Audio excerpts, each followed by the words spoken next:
What happens when a village girl steps into the glittering city and refuses to greet anyone except the family she lives with?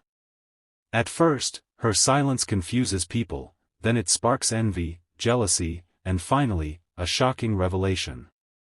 But will her secret destroy her, or will she rise above the humiliation to prove that greatness is not where you come from, but what you become? Welcome to Tales by Lymarh. Please like, share and subscribe. The morning sun spilled over the horizon as the rickety yellow bus hissed to a stop at the crowded motor park. Passengers pushed and shoved, dragging boxes, baskets, and bags. Amid the chaos, a slender girl stepped down carefully. Her name was Adaora. She clutched a small gonna-must-go bag, inside which lay her entire life, 2 dresses, a wrapper, a pair of sandals, and her mother's Bible. Her village clothes looked out of place here among the shiny handbags and polished shoes of city dwellers. Around her, conductors yelled destinations, hawkers waved steaming puff-puff in her face, and motorcyclists honked impatiently. But Adaora's eyes stayed low. She greeted no one.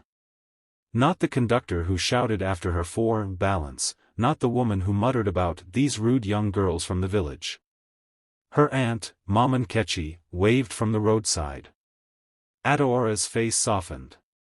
She ran toward her, dropped her bag, and bent low.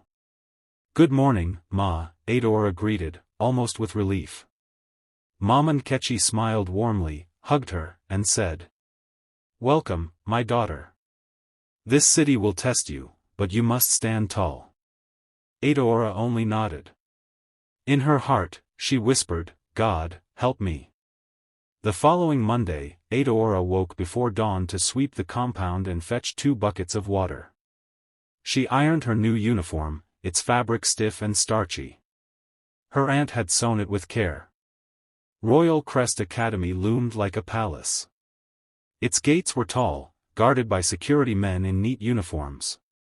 The compound sparkled with manicured lawns, fountains, and marble walkways. Adaora froze, her heart hammering. Children poured out of flashy cars, Mercedes, Lexus, Jeeps, with drivers carrying their heavy backpacks. Some wore perfume strong enough to scent the air. Their shoes gleamed. Their laughter was polished, confident. Adaora adjusted her plain sandals. She walked quietly inside, head down. In class, the teacher introduced her. "Class, this is Adaora. She will be joining us from today." She did not say good morning. She only gave a stiff nod and sat down. The room shifted with whispers. She didn't greet. How rude. Who does she think she is? But when the teacher asked questions, Adaora's hand shot up. Her answers were crisp, precise, and intelligent. For the first time, the class fell silent, not from disdain, but from surprise. Weeks passed. Adaora's brilliance became undeniable. She topped every test. Her essays carried wisdom. Her debates silenced opponents. Even teachers praised her as exceptional. But admiration breeds envy. Amaze, the senator's daughter, was the school's reigning queen bee. She had always been the smartest, the most admired. But Adaora's quiet fire threatened her throne. During lunch, Amaze hissed to her friends. "Look at her. Too proud to greet. Acting like she's better than us." Chioma giggled, "Maybe she's from abroad. Only people with class behave like that." Beezy countered, "My driver said she lives in a mansion in GRA." Rumors spread like wildfire. No one truly knew Adaora's roots. Her silence only deepened the mystery. At home, however, Adaora lived a different life. She fetched water, washed plates, and slept on a thin mattress in the boys' quarters behind her aunt's bungalow. But she never spoke of it. She carried her secret like armor. The more Adaora refused to greet, the more people noticed her. Some thought she was arrogant, others thought she was shy, and a few began to admire her quiet dignity. Her teachers excused her silence, saying, She may not greet like others, but she respects with her actions. Every day, she walked a fine line, balancing her humble reality with the illusion her classmates built around her. She had become a mystery. And mysteries breed obsession. During a group project, Adaora was paired with Amara. Amara crossed her arms, smirking. "So, Miss Silent Queen, what's your plan?" Adaora calmly laid out her ideas. They were clear, logical, creative. The others in the group stared, impressed. Amara scoffed. "You think you're better than everyone, don't you? Too proud to even greet people like normal humans." Adaora's eyes held hers. "Respect is not measured by greetings. It is measured by actions. You will see it in my work." The words lingered. Some of Amara's friends exchanged thoughtful glances. For the first time, cracks appeared in Amara's influence. The harmattan wind blew softly that morning, dusting the windows of Royal Crest Academy with a pale haze. But inside the lush school garden, Amara's envy burned hotter than fire. She sat under the shade of a bougainvillea tree with her loyal friends, Chioma and Bizi, nibbling on meat pies their drivers had bought. Their polished shoes glistened in the sun. Amara's eyes narrowed as she spotted Adaora walking across the courtyard with her lunchbox. She walked slowly, head down, her steps firm, ignoring the stares of those who whispered as she passed. Adaora's uniform, though neat, was simple, no flashy jewelry, no designer wristwatch. But the air around her carried something Amara couldn't stand, quiet confidence. Amara hissed. "Look at her. Too proud to greet anyone. Always carrying herself like she owns the place." Chioma leaned in, her voice a whisper. "But Amara, she is really smart. Even Mr. Jacobs said her essay last week was the best he had seen in years." Amara slammed her juice pack on the table, the liquid spilling over. "Smart? And so what? Does intelligence make her better than me? This is my school. Everyone respects me here. And I will not let one bush girl from nowhere come and steal my crown." Bizi raised a brow, cautious. "But what if she's from a rich family? Some people say she might even be related to the governor." Amara laughed bitterly. "If she's rich, then why has no one ever seen her car or driver? No. She is hiding something. And I will be the one to uncover her secret." Her eyes gleamed with determination.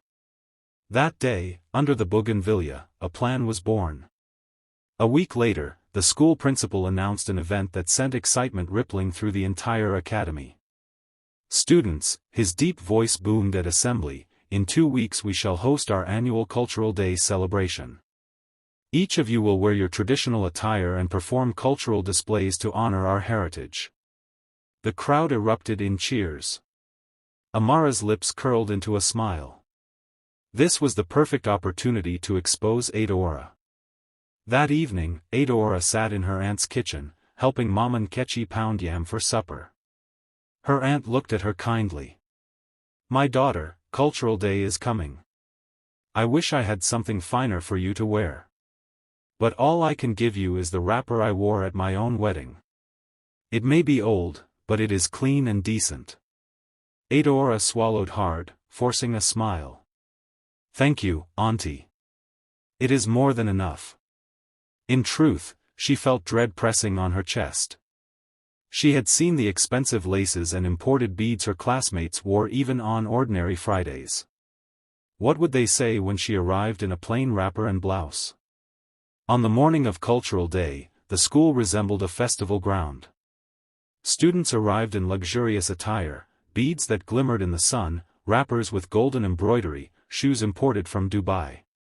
Parents stood proudly, taking pictures. Amara walked in like royalty, her attire sparkling with gold beads, geli towering high, her lips painted red. Gasps of admiration followed her. Then came Adaora. She walked quietly, her wrapper tied firmly around her slim waist, her blouse faded but neat. She wore no makeup, no jewelry. Just her natural beauty, unadorned. At first, the crowd went silent. Then whispers rose like buzzing bees. Is that all she could find? I thought she was rich. So ordinary. Amara smirked, her eyes burning with satisfaction. The celebration reached its climax with performances. Students danced, recited poetry, and showcased cultural plays.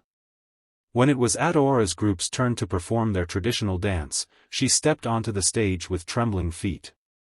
Her heart pounded as she heard the whispers from the audience. Amara sat in the front row, her eyes gleaming with mischief. The drums began to beat. Adaora moved gracefully, her steps echoing the rhythms she had learned back in her village. Her body swayed with elegance, her hands painted stories in the air. For a moment, the hall was silent, captivated. Then, suddenly, the drums stopped. The music cut off abruptly. Confusion rippled through the dancers. A sharp laugh pierced the silence. Amara stood, clapping mockingly. Oh, look! Even the music cannot stand her bush dance. Laughter exploded across the hall. Students pointed and giggled. Adaora froze, her eyes wide, her breath caught in her throat. Tears burned in her eyes, but she refused to let them fall. She turned, walked off the stage, and fled backstage. Behind the curtains, she sank to the floor, clutching her wrapper. Her chest heaved with sobs she could no longer hold back. For the first time since coming to the city, she felt utterly defeated. That night, lying on her thin mattress in her aunt's boys' quarters, Adaora wept silently. The shame felt heavier than the world itself. But Adaora was no stranger to hardship. She remembered her mother's words, "Daughter, a seed buried in the soil must first break before it can grow." The next morning, she rose before dawn. She swept the compound, fetched water, and then sat under a dim kerosene lamp to study. She made herself a promise. If they laugh at my clothes, they will never laugh at my brain again. From that day, Adaora poured her soul into her books. She read late into the night, asked questions in class, and challenged herself to excel beyond limits. Soon, her brilliance became undeniable. In debates, her eloquence silenced opponents. In mathematics, she solved equations faster than even the best. In literature, her essays carried such depth that teachers read them aloud as examples. The principal called her a rare gem. Parents pointed her out as a role model to their children. But the more her star shone, the darker Amara's envy grew. Amara hissed to Chioma one afternoon. "How can people respect someone who wears rags? I will not rest until I pull her down." Her plans shifted from humiliation to exposure. One Saturday after school, Amara sat in her father's black SUV, hiding behind tinted windows. "Follow her," she ordered the driver. They trailed Adaora from a distance. She walked past bustling markets, through dusty side streets, until she reached a modest compound. There, she balanced a bucket on her head, fetched water from a borehole, and carried it into a small boy's quarters. Later, she sat on a low stool, peeling cassava with her aunt. Amara's eyes widened. So it's true. She's no rich girl, just a servant's niece pretending to be special. On Monday, Amara could barely hide her glee. At break, she climbed onto a cafeteria table, clapping her hands loudly until everyone turned. "Everybody, gather here. Our mysterious Adaora is no queen. She is a bush girl. I saw her with my own eyes, living in a boy's quarters, fetching water. Like a maid, peeling cassava in the backyard. She's been deceiving us all." The cafeteria erupted. Gasps filled the air. Some laughed. Some looked shocked. All eyes turned to Adaora. Her heart pounded. This was the moment her secret life collided with the one she built at Royal Crest. Would she crumble under their stares, or would she rise with the truth burning brighter than their mockery? Years later, Adaora graduates top of her class, wins scholarships, and returns to Royal Crest as a celebrated guest speaker. Standing on the same stage where she once faced mockery, she tells the students, "I was once the girl you laughed at, the one you called Bush. But today, I stand not because of where I came from, but because I believed in where I was going." The hall thunders with applause. Even Amara, now humbled, sits quietly in the back, tears rolling down her cheeks. Moral of the story: your roots are not your prison, they are your foundation. True respect is earned through character, not greetings or appearances. Envy may try to break you, but resilience will build you. Never despise humble beginnings, greatness often springs from them, and so, Adaora, the village girl who once hid her roots, became a beacon of courage and strength. Her story reminds us that no matter how humble your beginnings, you can rise above envy and prejudice to shine. Never forget, where you start is not where you must end. If you enjoyed this story, don't forget to like, comment, and subscribe to Tales by Lymarh for more powerful African folktales, city stories, and timeless lessons. Tell us in the comments, have you ever been underestimated because of where you came from?